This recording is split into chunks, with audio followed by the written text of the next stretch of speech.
Hello guys, welcome back to our YouTube channel Bong reaction. আমি চলে এসেছি নাটকের ক্লিপ রিঅ্যাক্ট করার জন্য। আমার সঙ্গে রয়েছে রিয়া আর রাজীব, আর আমরা বসে পড়েছি হারকিপ্টে নাটক নিয়ে। কারণ আমাদের ডেইলি যতগুলো ভিডিও আসে তার মধ্যে কিন্তু হারকিপ্টে নাটকটা থাকতেই হবে। আর তোমরা তো বলো যে 4-5টা করে দাও, বেশি করে দাও। একদম, তো ততটা আনা সম্ভব না, বাট যতটা পারি আনার চেষ্টা করি। একদম। তো অনেকেই দেখলাম মেসেজ মানে কমেন্ট করছে, মানে একটু কমেন্টের ব্যাপারে বলা যাক। তো অনেকের একটু রাগ হচ্ছে যে অনেকে অনেক নাটক সাজেস্ট করছে, বাট আমরা আনছি না। তোমরা দেখতেই পাচ্ছ যে হারকিপ্টে নাটকটা 2টো করে পার্ট চলছে, তার সাথে একটা নতুন নাটক শুরু হয়েছে। ওই নাটকটা শেষ হলে তারপরে আবার নতুন নাটক আসবে। তো এরপরে তোমাদের কারো না কারোর পছন্দের নাটকই কিন্তু প্রত্যেকবার আসে। এবার তোমারটা আসতে পারে বা তারটা আসতে পারে, কিন্তু একটু ধৈর্য ধরতে হবে। একদমই ঠিক কথা। তো একটু ধৈর্য ধরো। তোমাদের যেই মানে তোমরা যেই ভিডিওগুলো সাজেস্ট করছো, যেই নাটকের ক্লিপগুলো সাজেস্ট করছো, তো অবশ্যই দেখবো। একটু মানে পেশেন্স রেখে সাবস্ক্রাইব করে বসে থাকো, অবশ্যই দেখতে পাবে। তো যাই হোক, চলো আর বেশি কথা না বলে আজকের ক্লিপটা দেখে নিই। এই যে এই অবধি আমরা আগের দিন রিঅ্যাক্ট করেছিলাম 61 পর্ব। ওই বদমাইশ বাইরে বাইরে করতে আজ তো খালি সাপ বাড়িয়ে বাড়িয়ে বল। এসব কি হচ্ছে? কি হচ্ছে একটু সবুর করো, নিজের চোখেই দেখতে পারবে।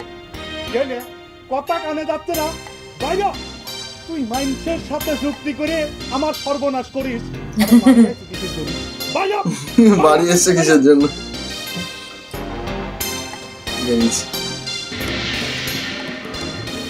এই কাক তুই বাড়িতে বাড়ি বের করিস? বাড়ি কি তোর একলার? অবশ্যই আমার একলার। তুই আমার বাড়িতে বাইরে তা না তোর মাথা আমি ফাটা হলা দেবো মনে করলি। দেই ফাটা দেই মাথা। আজ কার মাথা কিরা ফাটাইবার পারে সেটাই হয়ে যায়। এসব তোমরা কি শুরু করলে কত?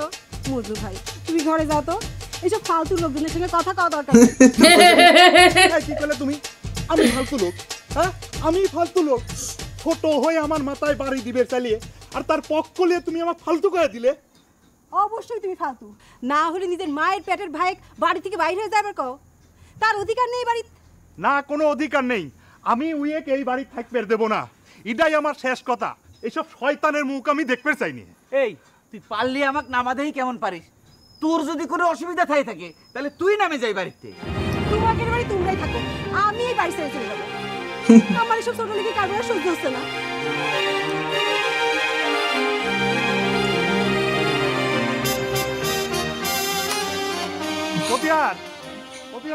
এবার বইয়ের পেছনে ধরেছে,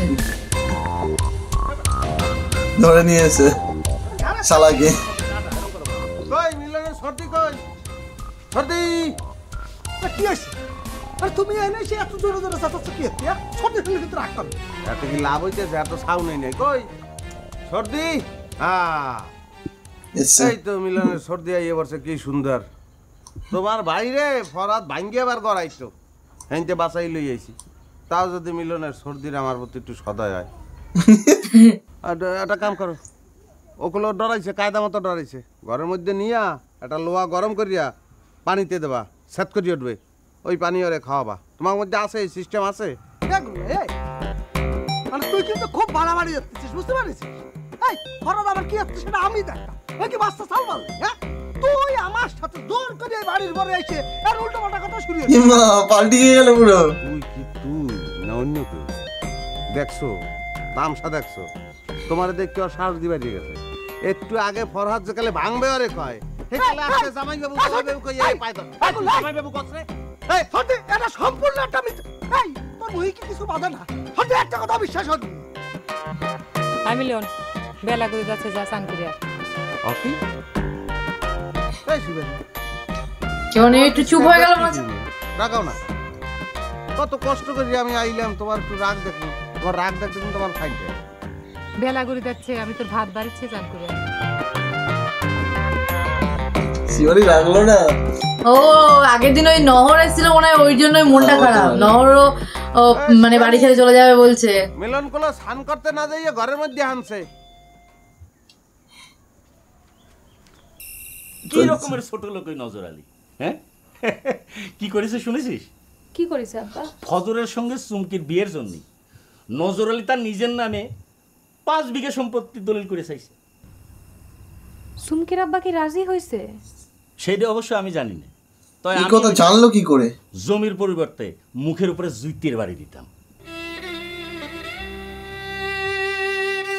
তোকে একটা কথা ভেবে চাইছিলাম মা, তুই আবার কি মনে করিস না করিস? কবা আমি কিছু মনে করব না। এই শিবানের মাস্তো ভাই মিলন, ও একটা চাওয়ালের কথা করছিল, দেখতে শুনতে নাকি খুব ভালো ডিপ্লোমা ইঞ্জিনিয়ার। ও গল্প এদিকে অন্য দিয়েছে ওদিকে অন্য দিয়েছে। মারে তোর অমতে আমি কোনো কিছু করবো না,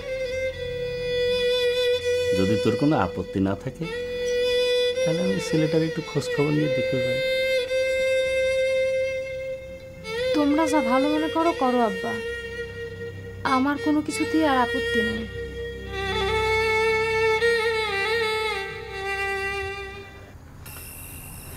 দিলে ভাই, আপনি তো করছেন আপনার ঘরে বাড়ি নিয়ে বিয়ের আয়োজন করলে ভালো হয়, কিন্তু বুবু যদি না মানে? কি করছ তুই? আরে তোর বউ মানবি না কে? আরে তোর বুবুই তো মেলা দিন ধরে তো গুজুনি পাত্রী খুঁজে বেড়াচ্ছে না। সেই জন্যই তো ভয় করতেছে, বুবু যদি চুমকি দেখে অপছন্দ করে খালি। আরে অত টেনশন করিস না, চুমকি কি অপছন্দ করার মতো নিয়ে নাকি? হ্যাঁ তা অবশ্য ঠিক, কিন্তু বুবুর যে রাগ সেই জন্যই ভয় করে। আরে শোন, যতই রাগ থাকো তার ভাগ্য ব্যাপারে কিন্তু সে খুব নরম, তাছাড়া সে অনেক চিন্তা করে তোকে নিয়ে। তাহলে আর কি, তাহলে গুল্লার সাথে আলাপ আলোচনা করিয়ে চলেন আপনার বাড়ির দিকে রওনা দিই।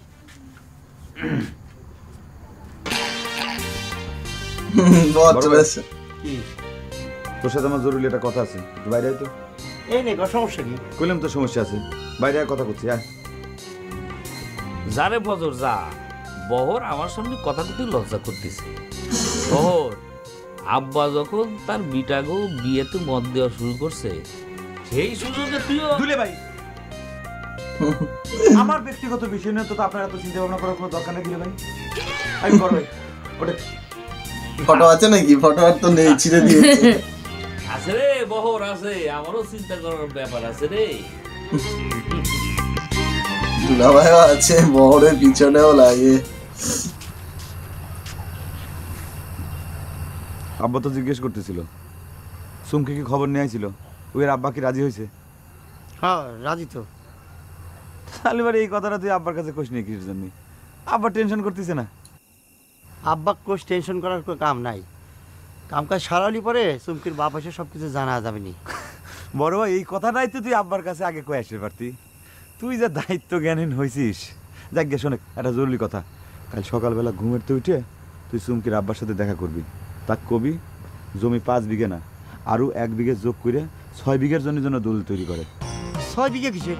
এতদিন তো 5 বিঘা ছিল। আব্বা কইছে, আর না জানি না বুঝে কোনো জায়গায় সইটি করে ফেলাস নি, টুপি মুপি মাথায় দিয়ে আবার কবুলও করিস না, কিন্তু দলিল হাতে না পাওয়া পর্যন্ত সবকিছু আব্বা করতে কিন্তু নিষেধ করেছে, বুঝছো?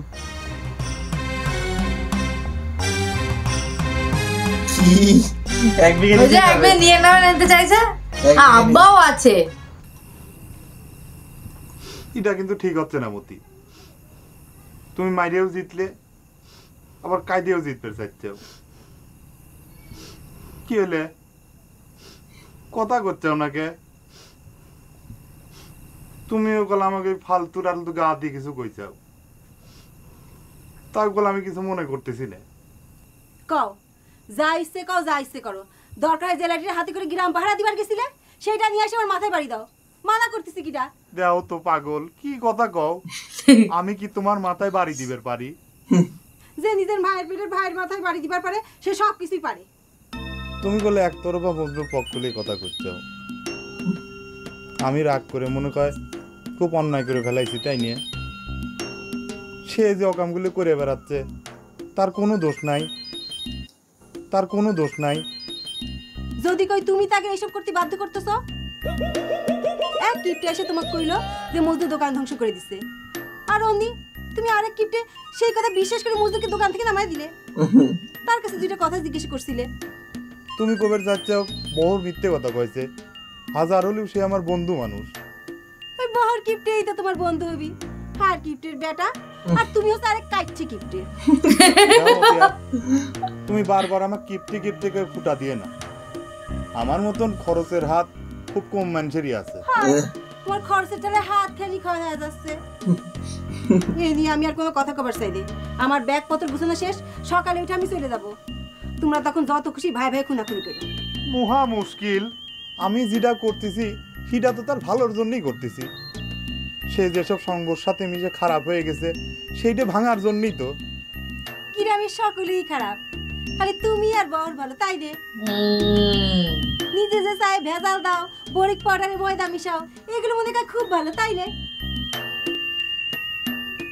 ঠিক আছে, আমার যখন এতই দোষ, তাহলে পরে দোয়ানপাট বন্ধ করে এই বাড়িতে আমিও তোমার সাথে চলে যাব।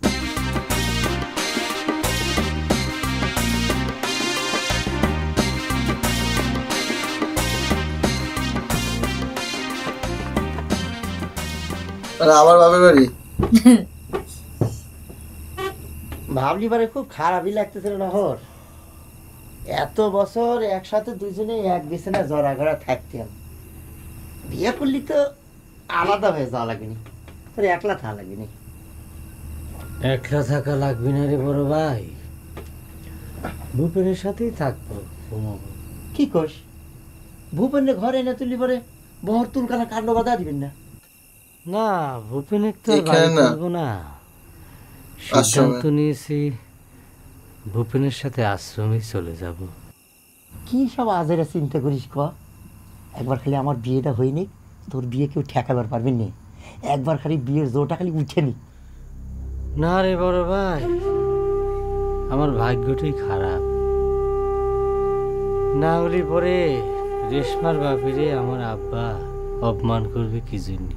চুমকির বাপের তো অপমান করবার পারত না। থাক, ওসব অলক্ষণের কথা কোস না তো, এখনো বিয়ের মেলা কিছু বাকি আছে। কখন যে কি হয়ে যায় তার ঠিক আছে। মনে হয় কি জানিস বড় ভাই, কি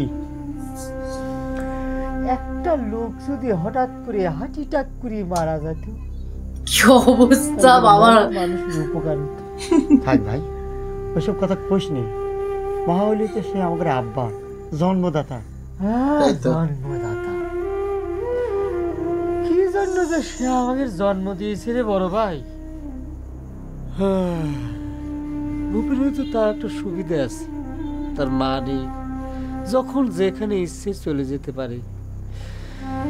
কিন্তু আমার তো মা আছে রে, মার কথা মনে হলে কোনো কিছুই করতে পারি না, বেলা রাগ কন্ট্রোল করতে হয়।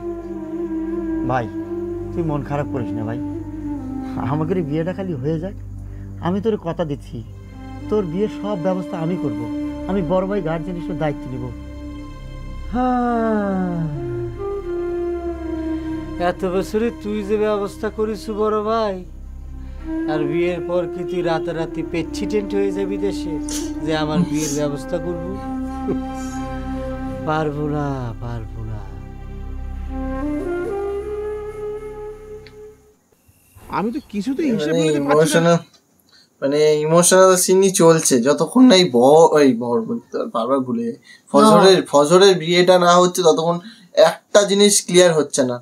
নহরেরটা নিয়ে বেশি সেই জন্য দেখাচ্ছে না, যেহেতু এখন ফজরকে নিয়ে চলছে, মানে ফজরের বিয়ে, এদিকে দুলাভাইও বাড়ি নিয়ে গিয়ে বিয়ে দিতে চাইছে। তো দেখা যাক আলটিমেটলি কি হয়, কার বিয়ে হয় আর কার বিয়ে হয় না, আর আদেও কারোর বিয়ে হয় কিনা, এটাই হচ্ছে মানে এটাই কিউরিসিটি। মানে নাটকের এই জায়গায় এই স্টেজে এসে আমাদের মনে যা কিউরিসিটি জেগেছে, শুধু সেটা মনে হচ্ছে আগে কি হবে, এরপরে কি হবে, আদেও কি বিয়ে হবে, আদেও কি এটা হবে, মানে অনেক কিছু মনে প্রশ্ন।